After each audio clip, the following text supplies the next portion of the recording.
Acho que sim, tá aqui, ó. Vamos lá. Então, a ideia é a gente conversar aí, nessa aula aí de poucos slides, 25, 30 slides, sobre análise de variáveis categóricas. No fim, a gente vai falar sobre testes de associação, porque quando a gente fala de variáveis categóricas... Professor? Pois não. Não está aparecendo os slides.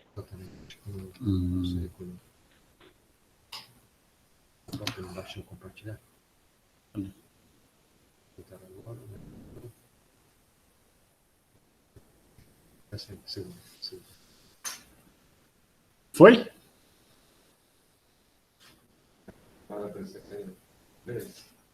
Muito obrigado, Jaque. Porque se estatística já é difícil sem slide, no pelo vai ser mais difícil ainda, né?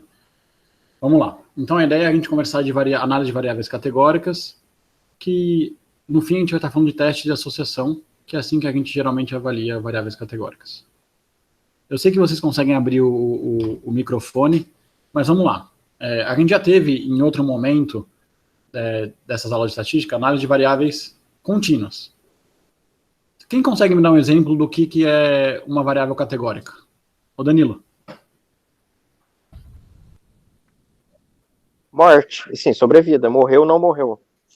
Então, por que isso é diferente de uma variável contínua? Jaque, é com você. Boa. E aí, Jaque, por que é diferente de uma variável contínua?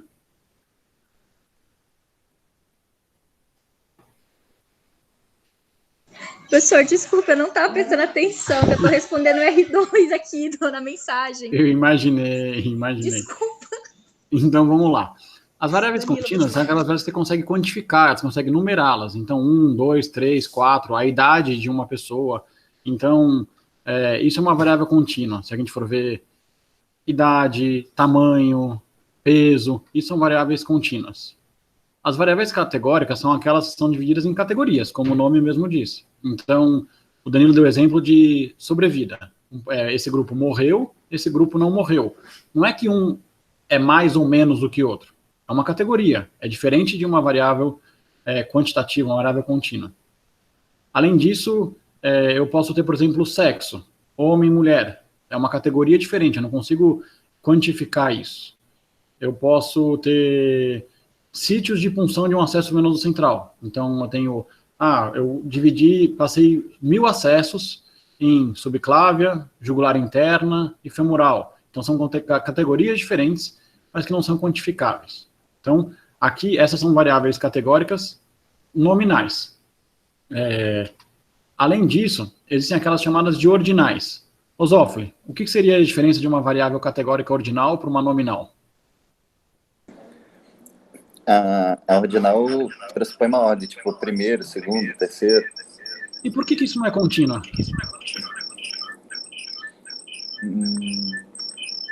Não sei dizer, professor.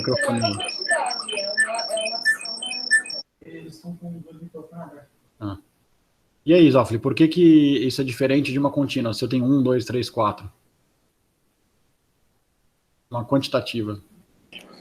Acho que porque não dá para quebrar. Mas na questão de não dar para quebrar, eu não poderia criar uma classificação no qual eu tenho, sei lá, 1,5, 2,5, 3,5, isso seria quebrado?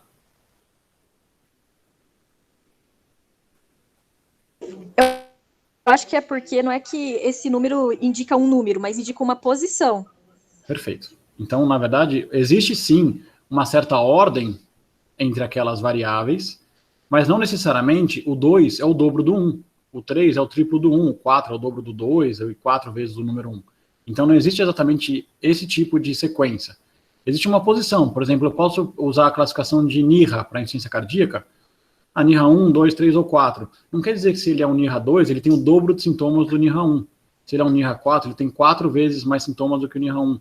Então, existe uma ordem, existe também uma certa classificação ordinal, daí o nome, mas não necessariamente existe um peso nesse número por si só. Eu não vou falar aqui, mas os ordinais, a gente geralmente não analisa eles com um teste de associação como que quadrado, que é o que a gente vai falar daqui a pouco.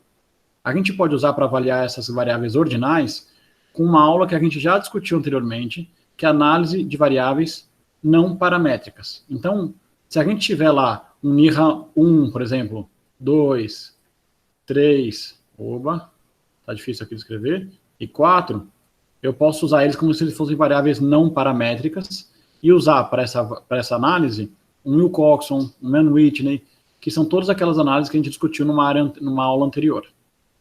No entanto, nessa aula, o objetivo é falar principalmente dessas variáveis nominais, como, por exemplo, sexo, QI, raça, e tudo que vai se classificar em categorias e não ser quantificado e numerado propriamente dito.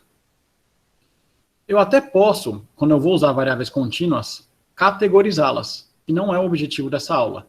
Mas cuidado, tem que tomar bastante cuidado quando a gente vai categorizar a variável contínua. Quando vocês forem fazer pesquisa, evitem categorizar variáveis que são contínuas. Por exemplo, às vezes eu quero estudar choque séptico.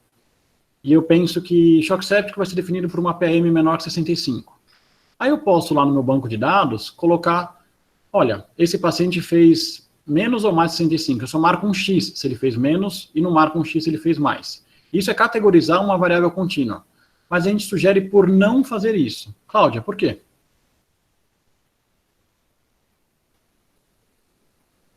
A Cláudia está aí ainda ou ela fugiu? Deixa eu ver se ela está ali. Tá aqui. E aí, por que a gente não deve categorizar a variável contínua quando eu estou coletando o banco de dados? Depois eu posso categorizar, se eu achar interessante, mas na coleta não. Por quê? Porque depois eu penso em duas coisas, né? Uma, se você for analisar como categórica, acho que você perde informação, que você tem muito mais informação, muito mais detalhe quando era contínua. Perfeito. E na coleta, a gente sempre coleta o dado como ele é, e aí depois a gente decide como é que vai usar, né? Perfeito, exato. Então, porque depois para voltar atrás é mais difícil. Não, se você não tem como voltar atrás se você coletou PM menor que 65, né? E aí alguém fala, olha, saiu um consenso novo que agora choque é PM menor que 60. E aí você coletou tudo como 65, o que você faz? Você perdeu todo o seu trabalho? Então sempre coleta o dado como ele é e depois você define como que você vai avaliar esse dado. Além disso, nas variáveis contínuas, você pode tanto categorizá-las posteriormente, se quiser, mas vamos supor que você quer avaliar que, olha, nesse paciente com choque, quanto mais hipotência ele foi ficando, pior ele foi ficando, ou pior o prognóstico desse paciente. Com variável contínua eu consigo fazer essa avaliação, com categórica já fica um pouco mais difícil. Vamos dar um exemplo aqui. Vamos supor que a gente tem, sei lá, um exemplo hipotético, um grupo que eu vou chamar eles de R3 e um grupo que eu vou chamar eles de R4, não sei porquê, e eu vou aplicar uma prova nesse grupo. Eu poderia avaliar a nota dessa prova, eu deveria coletar os dados dessas notas de maneira contínua. Então, eu tinha que pontuar eles. Então aqui no R3, uma pessoa tirou 8, uma pessoa tirou 7, uma pessoa tirou 4, uma pessoa tirou 8, 3, 5, 3, 6, 7, 9, 10 ninguém. Isso aqui, Taniguchi fez a prova. E aí, no grupo dos R4, eu tenho aqui outras notas. Então, eu posso avaliar qual que foi a média das notas dos R3, a média da nota dos R4. Isso seria avaliar essas variáveis como se elas fossem contínuas. Ou eu posso categorizá-las. Eu posso definir que a nota de corte é 7 e eu vou definir eles em aprovados e não aprovados. Eu perdi um pouco de informação, mas se nesse caso a minha intenção fosse só ver quais foram os aprovados, eu quero comparar se mais R3 foi aprovado do que R4, se mais R4 foi aprovado do que R3, eu posso categorizá-los em aprovados e não aprovados e fazer análise dessa maneira. E aí, o teste que eu vou fazer para ver isso é um teste de associação, que é o chamado teste de Q² que você já conhece. E por que é chamado teste de associação? É como se eu quisesse ver, existe uma associação entre ser R3 e ser aprovado ou não? Existe uma associação entre ser R4 e ser aprovado ou não? Como eu estou checando a associação entre duas variáveis, uma dependente e uma independente, por isso eu chamo isso de teste de associação. Certo? Então, o que a gente vai usar nesse caso é o chamado teste de Q², que é o principal foco dessa aula aqui. Quando eu vou usar o teste de Q², a minha hipótese nula é de que não há diferença entre a aprovação e o R3 e o R4. Então, o que eu esperaria é que se eu olhasse aqui nessa casela, que eu tenho 49, vamos supor que vocês são 10, por exemplo, mas eu peguei um número maior de R3 e R4 de várias residências aqui pelo estado. Eu tive 49 R3 aprovados e eu tive 70 R4 aprovados. A minha hipótese nula é de que, na verdade, eu tive a mesma proporção de R3 e de R4 aprovado, ou seja, não há diferença entre as caselas. O número pode ser um pouco diferente, mas estatisticamente não teria diferença entre elas. Então, essa é minha hipótese nula.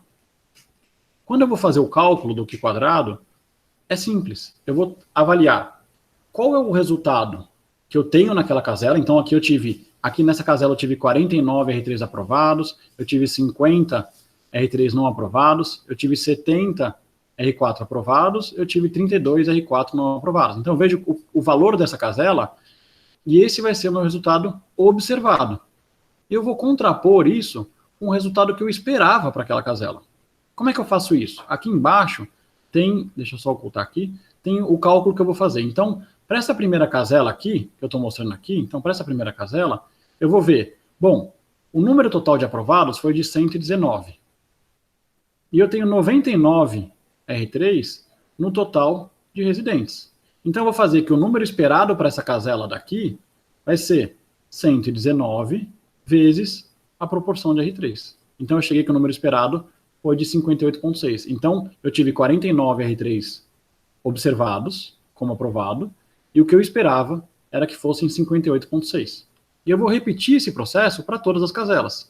Então, aqui para baixo, eu vou fazer isso, na verdade, com todos eles, para a casela de não aprovado de R3, de não aprovado de R4 e de aprovado de R3. Eu vou chegar nesse contexto aqui.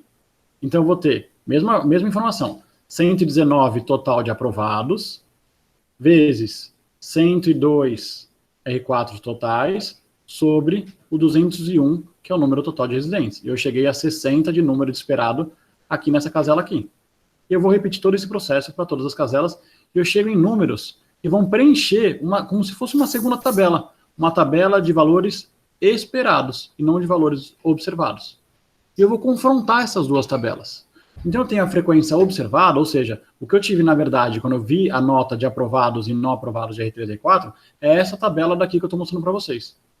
Mas, ao calcular a frequência esperada, eu tive isso aqui. Então, eu vou confrontar. Olha, eu tive 49 R3 aprovados, eu esperava 58,6.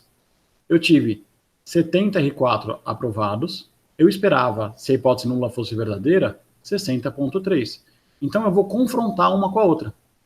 Como que eu faço essa confrontação? Ficou horrível aqui a configuração, porque mudou, acho que do Mac para o PC, mas vai ser a soma do resultado observado, que é esse O aqui, menos o esperado, então eu vou só preencher aqui, já que desconfigurou. Isso aqui ao quadrado. E por que é o ao quadrado? Ao quadrado é uma saída, porque se eu tiver o observado e o esperado o mesmo valor, isso aqui vai se anular.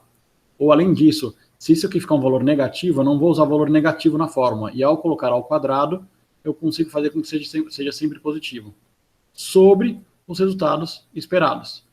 Então, ou seja, eu vou comparar essa casela aqui com essa casela daqui. Então, a gente tem uma situação no qual eu tenho observados 49 R3 aprovados, menos esperado 58,6 R3 aprovados. Isso elevado ao quadrado sobre 58,6. Então, que aqui vai ser os esperados novamente. E eu vou fazer isso em todas as caselas. Então, eu vou fazer a soma dos observados pelos esperados. Qual que é a ideia disso? Espera-se que se tudo for muito parecido, ou seja, se os observados forem muito parecidos com os esperados, essa soma vai dar um número bem pequenininho, porque é como se um fosse anulando o outro, e eu vou ter um número muito próximo de zero, da minha hipótese nula, onde não há diferença entre eles. Em contrapartida, se houver muita diferença entre os observados e os esperados, eu vou ter um número bastante grande. Esse número grande vai ser o número de Q quadrado, certo? Nesse caso aqui, ao somar todas essas diferenças, eu cheguei em 7,67, que é o valor do Q quadrado. Será que isso é estatisticamente diferente ou não? O que a gente vai fazer então nesse caso? A gente vai olhar numa tabela se esse valor de 7,67 está como há diferença entre os grupos e a hipótese nula foi rejeitada, ou não há diferença entre os grupos. Aqui eu tenho a chamada distribuição de Q quadrado. A distribuição de quadrado ela é até, de certa maneira, semelhante à distribuição normal. Então, por exemplo, eu tenho aqui, para uma distribuição de quadrado para 5 graus de liberdade, essa carinha aqui é o que vocês estão vendo.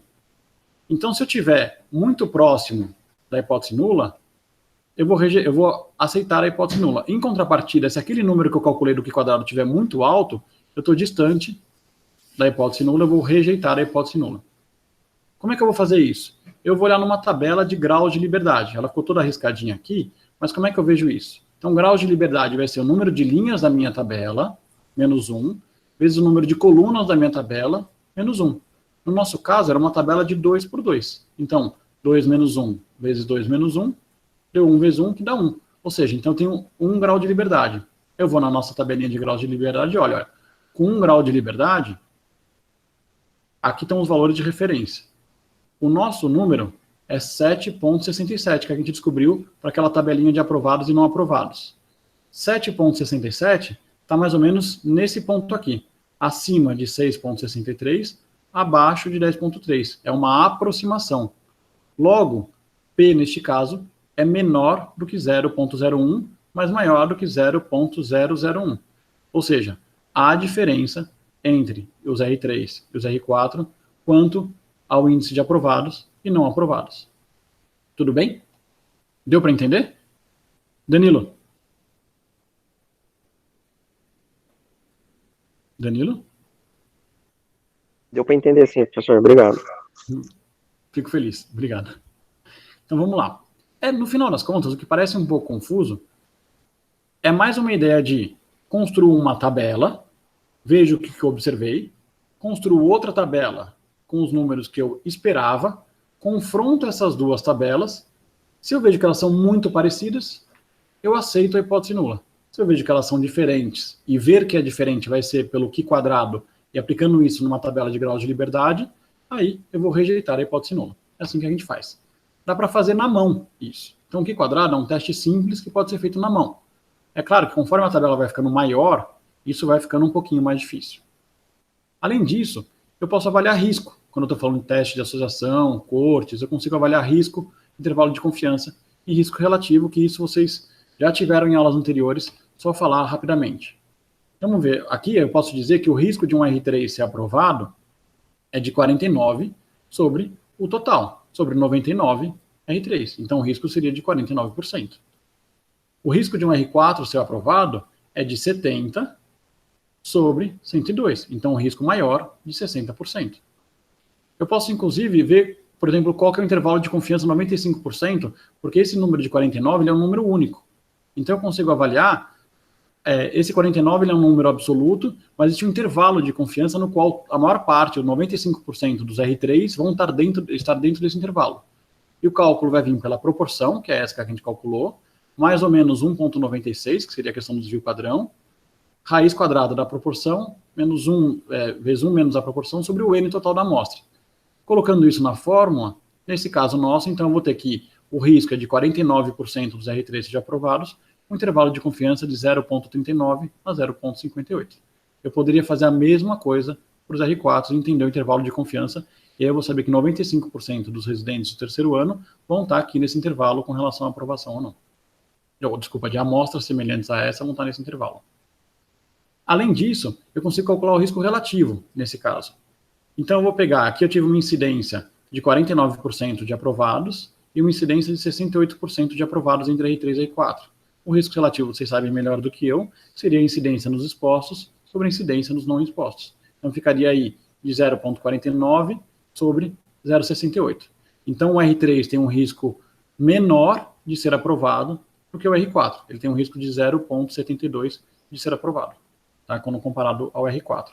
Então, quando eu faço o teste de associação, tabela de contingência, eu consigo tanto avaliar o Q quadrado, se permitir, se possível, consigo avaliar o risco que a pessoa tem de ser aprovada ou não aprovada, o risco de, ao ser exposto a algum fator, de ser protetor, ou até de ser a um agravante, eu consigo ver o intervalo de confiança e o risco relativo. Então, essa que é a ideia desse contexto. E eu posso usar isso para mais de 2 grupos também. Então, vamos supor que eu tivesse aqui, como nesse exemplo, como eu falei anteriormente, catéteres, por exemplo. Então, eu tenho infecção, então, nenhuma infecção, infecção de sítio ou bacteremia, e catéter na veia jugular interna, subclávia ou femoral. Eu posso construir uma tabela de contingência igualzinha a gente construiu para a aprovação dos residentes. Eu construo uma tabela de dados observados, que seria essa tabela aqui, construo uma tabela de dados esperados, então a gente vai ver que existe uma diferença entre os números, e eu consigo colocar em oposição os resultados observados e os esperados e ver se há diferença de sítio de infecção com relação ao sítio de punção do catéter.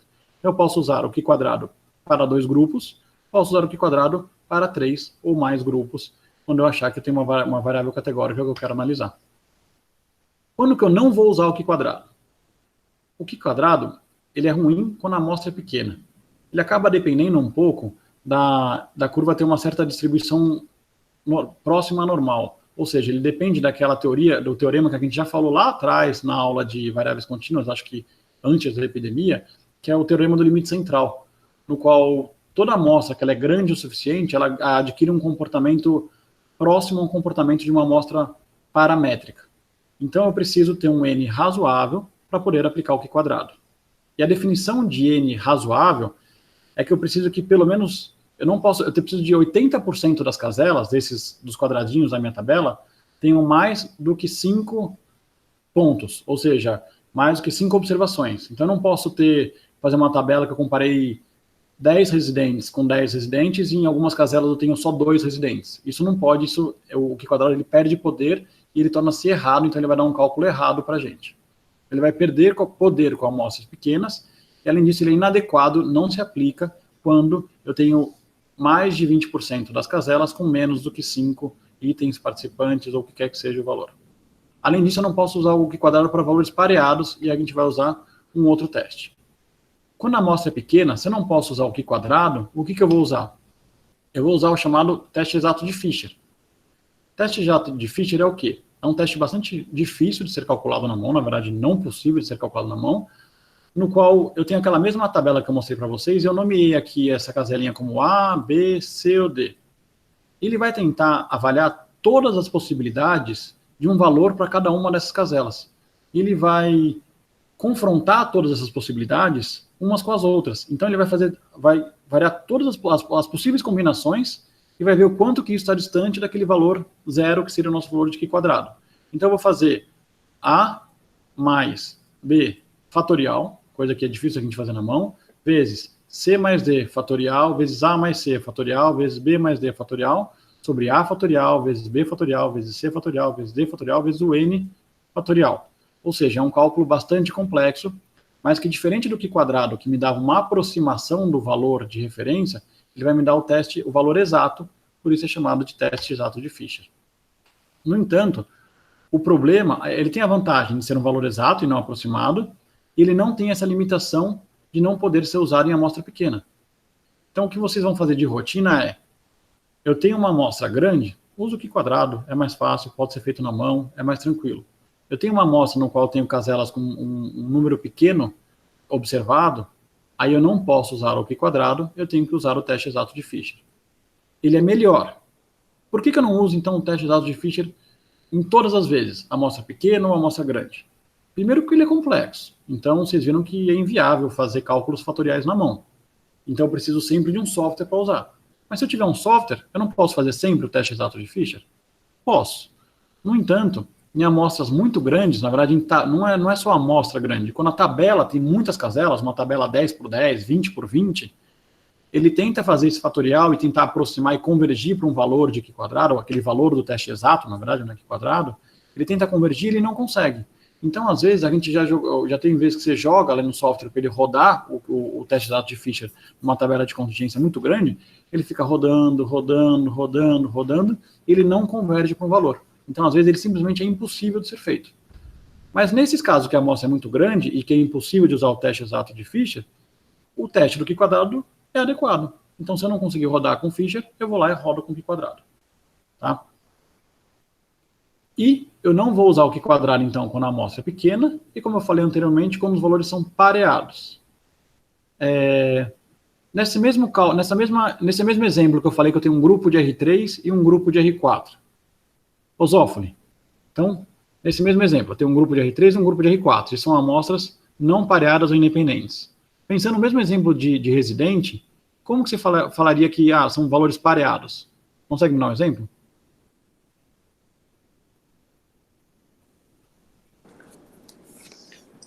Eu não tô conseguindo pensar, professor. Como seria alguma coisa pareada. Eu poderia, por exemplo, pegar... Você concorda que para ser valor pareado, tem que ser uma mesma população em momentos diferentes, certo? Eu vou definir variáveis diferentes quando eu tenho duas amostras ou duas populações diferentes. Eu poderia aplicar a mesma prova no início e no final da R3. Perfeito. Eu poderia a mesma prova no início e no final da R3 e ver se aprendeu alguma coisa. Poderia aplicar a mesma prova para R3 e para R4 e ver se aprendeu alguma coisa. Então, quando eu tenho variáveis categóricas pareadas, como, por exemplo, eu pego um grupo, vocês estão vendo que aqui está claramente, eles têm a mesma carinha, tá vendo? A mesma posiçãozinha, então está aqui. Então, eu peguei esse grupo quando eles estavam na R3, apliquei a prova, vi quem era aprovado e não aprovado, esperei um ano, peguei o mesmo grupo e apliquei quando eles eram R4, a mesma prova e vi quem era aprovado e não aprovado. Então, se eu fizer isso, é a mesma amostra, sendo avaliada duas vezes, são valores pareados. Tem mais alguém aí, além de Jaque, Danilo, Zófoli e Cláudia? Nesse momento está todo mundo tipo, não. Eu tenho aqui, né, do lado, verdade. E aí? Quem mais está aí? Denuncia alguém aí, Zófoli. A gente não pode falar quem é. Então, Cláudia, já que você não pode falar quem é, me dá um outro exemplo da nossa prática diária de intensivista, de um valor pareado que você poderia querer analisar.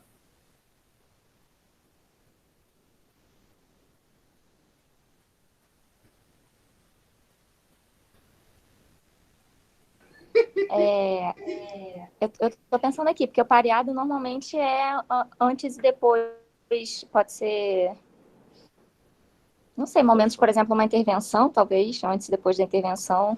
Pode. Mas é o mesmo exemplo do teste, né? Tempos diferentes, por exemplo, eu quero, às vezes não tem intervenção, mas eu quero ver, sei lá, se o paciente está piorando a função renal, eu vejo D1, D2, D3, D4, de creatinina. Perfeito.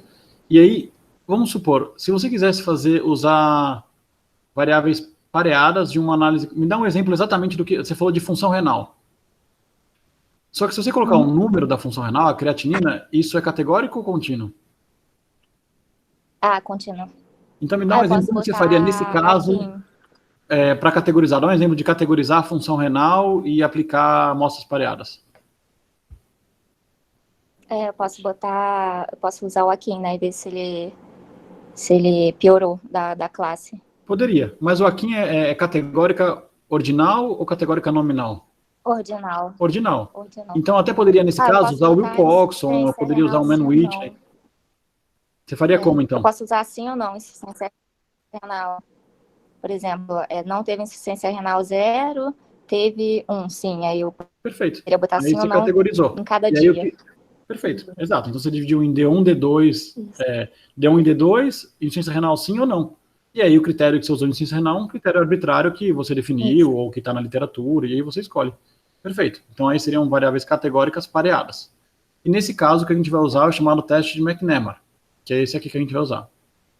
A ideia é muito parecida com o Q quadrado.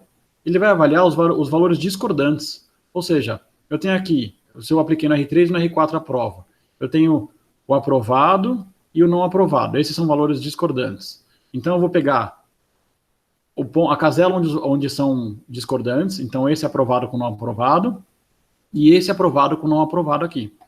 O que eu imaginava é que se fosse tudo igual, os valores discordantes seriam iguais. Isso seria a minha hipótese nula. Então o que eu vou fazer é aplicar o Q quadrado, que seria na verdade, aplicar o teste estatístico, para ver se esses valores aqui, que são discordantes com relação a aprovado e não aprovado, são iguais ou não. Então eu faço B menos C ao quadrado, naquela mesma ideia de não ter valores negativos, sobre B mais C. Então eu cheguei aqui, que o meu teste chegou em 26,6. De maneira semelhante, o que eu posso aplicar? Então, é uma mesma tabela de contingência de 2 por 2, em graus de liberdade vai ser 1. Se eu tenho 26,6 é maior do que 10,83, logo eu tenho um P menor do que 0,001. Então, existe diferença entre o índice de aprovação no R3 e no R4. Então, existe associação, daí teste de associação com ser aprovado e o ano de residência. Essa aqui é a ideia. Eu posso aplicar, então, o teste McNamara para valores pareados, e quando eu tenho 3 ou mais grupos, o teste McNamara não se aplica, eu vou usar um outro teste, que é chamado teste Q de Cochrane, ele tem mais ou menos a mesma ideia, que é você ver os valores discordantes e aplicar a fórmula para conseguir chegar se existe ou não diferença entre os grupos. Então, em resumo, para variáveis categóricas nominais, se eu tiver dois grupos, e esses grupos forem não pareados, eu vou usar o Q² ou o teste exato de Fisher. O Q² para amostras maiores, o teste exato de Fisher para amostras menores e maiores também, no entanto, se for muito grande, talvez não seja possível. Para amostras pareadas, eu vou usar o teste McNamara. Quando eu tenho 3 ou mais grupos não pareados, eu posso usar o Q² também, ou o teste exato de Fisher quando apropriado. E se forem pareadas, eu vou usar o teste Q de Cochrane, que essa aqui vai ser a ideia.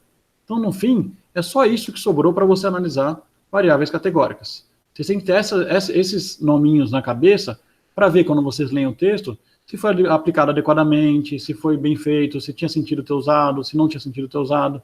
E, por fim, quando eu tenho variáveis categóricas ordinais, eu vou usar testes para testes não paramétricos que a gente já discutiu numa aula anterior. E é só isso. Alguém tem alguma dúvida?